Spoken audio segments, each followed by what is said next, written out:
Cougar Nation, Cougar fans, volleyball fans, any sport fans really. Welcome back to part 3 of our interview with Jon Stanley. We're back. We're back for part 3. Last and final part. What was that one? We were 10 minutes? That was probably 10 minute break between each, yeah.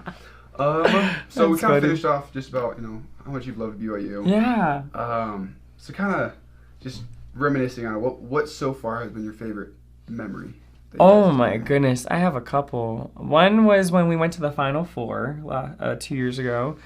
It was just a surreal moment. We were playing in our semi-match, I think it was. Literally, we're in, the third set, and it's a pretty close set. I'm going in to serve. I put it on them, they're out of system, and we get a stew block, which is a 3-man block up, and I'm not going to tell anyone this, but I closed my eyes because I was scared, and because the ball was coming at me, and I just sprawled forward, and the ball just yeeted up 30 feet in the air, and I was like, yes! I got it up! I was so excited because that ball was coming fast at me, and I was like, oh shoot, and it just kind of went for it, and I got it up, and we got the point at the end of the day, and that honestly did change the energy of that set, and which was not in the reason we won, but Yeah. it helped everyone fire everyone up kind of a thing, and that made it so special for me. And then after that game, literally it was our semifinals, in the Final Four now, and so what is it called, I get thrown into the locker room after, we're inside our locker room. It's we're all pumped up on energy after the big win. And I'm walking in, and then Sean, our head coach, just throws me on the ground and just going at me because it was just a surreal moment like that. One little thing can change the entire game, and that little moment of that set changed it for us. And just being recognized for it made it such a big thing for me. I thought it was the funniest thing ever. Another one was when I went in for my first ever collegiate point ever 3-4 years ago.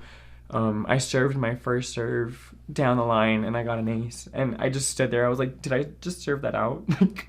Did I just serve the ball out on my first ever serve? I was so mad at myself. And then it was dead silent for a minute, and I look at the ref, and he points it to us, and I was like, yes, it was it. That sounds like it felt like it was forever. I was like, what just happened? I feel especially once you start, so this was at least my freshman year, you always think, oh, I did something wrong.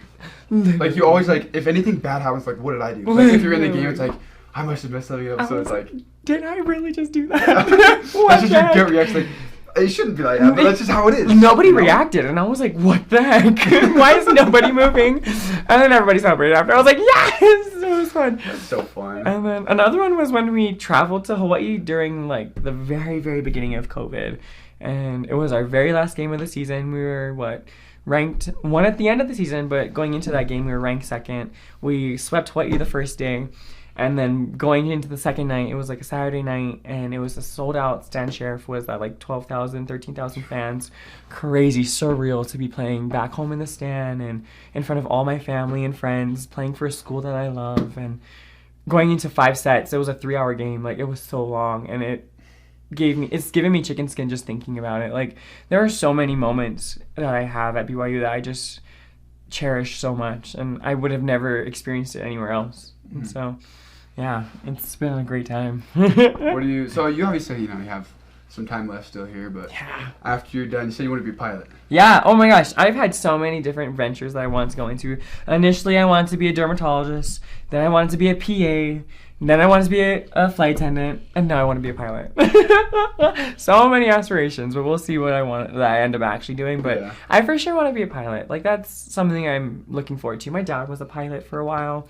There are just so many things that I look up to in my dad, and trying to do anything that I can to even make a resemblance of what he did in his life. And so I was like, okay, I can be a pilot. If he can, I can. And I want to see that. I want to show him that I can fly him around. If he ever wants to go to Vegas, I'll fly him to Vegas. That's always. You just get travel. Yeah. My mom's a flight attendant. Oh, that's so And so, sweet. yeah, so she was these 4 or 5 day trips where she's just gone, Just and then gone. also go on her Instagram, just picture of her with some celebrity. I'm like, what the heck? Somewhere else in the world. So now she's just meeting all these celebrities. She's going to Canada. She just stays mostly in the U.S. She's but constantly going, That's just so meeting new sweet. people. She's like, oh, do you know who this guy is? I'm like, no. Shows me a picture. Oh, yeah. She's She knew him. She met them the already. people you meet, and just it's such a cool feeling. Especially growing up in Hawaii, where you're isolated and yeah. you now have this urge to venture out and do your own thing. And so I think being a flight attendant is a great way to like expand your horizons and like going to see different areas. And so like that was a big reason why I wanted to be a flight attendant.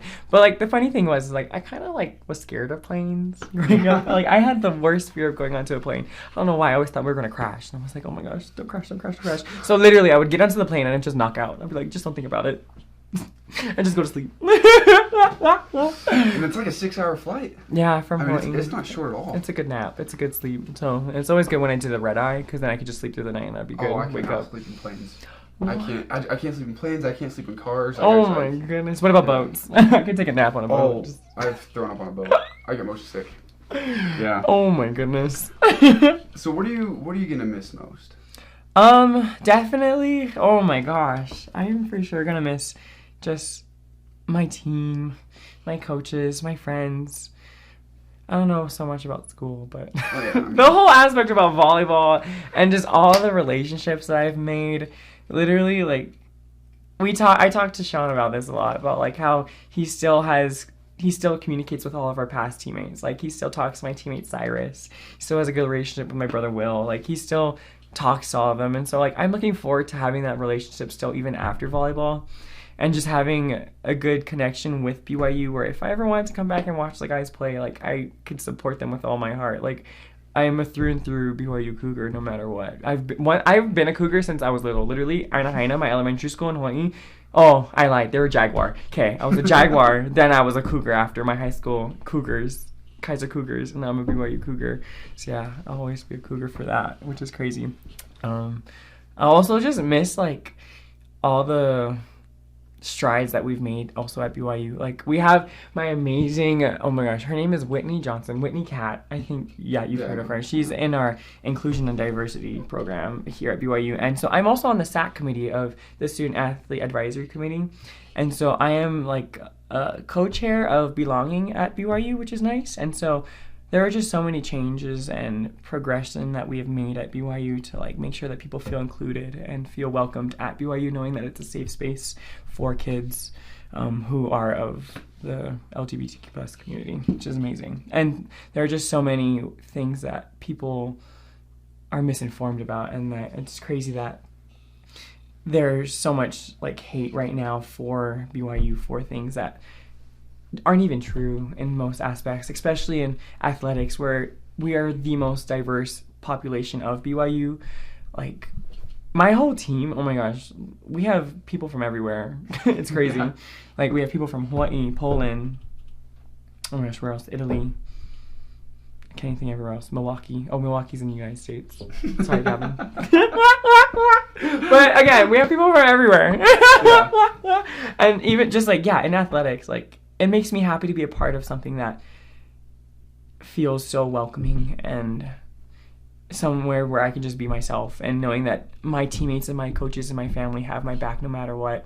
And so far, like, that's been the biggest thing for me, is knowing that I'm at a place where I am accepted and welcomed for, just because like there are things where people are trying to be like, we need to change you and change how you're acting and how you're playing and things like that, but there are also people that are looking out for you in the sense of like, we want you to feel safe here and feel protected, and we're going to do everything we can to make sure that you feel that. And that's definitely one of the biggest things that we have done here with BYU, with SAC, with belonging, with our coaching staff, and with just meetings with our coach, like not volleyball staff, but all staff in general. Like there's been so many meetings about making sure people feel included and making sure we're saying the right things and making sure that kids are being heard and students are being heard. And it's been amazing strides with that. And so I'm grateful that I'm able to be a part of that change, and just being able to be a part of people that will always be in my corner no matter where I am. And so I'm so grateful that like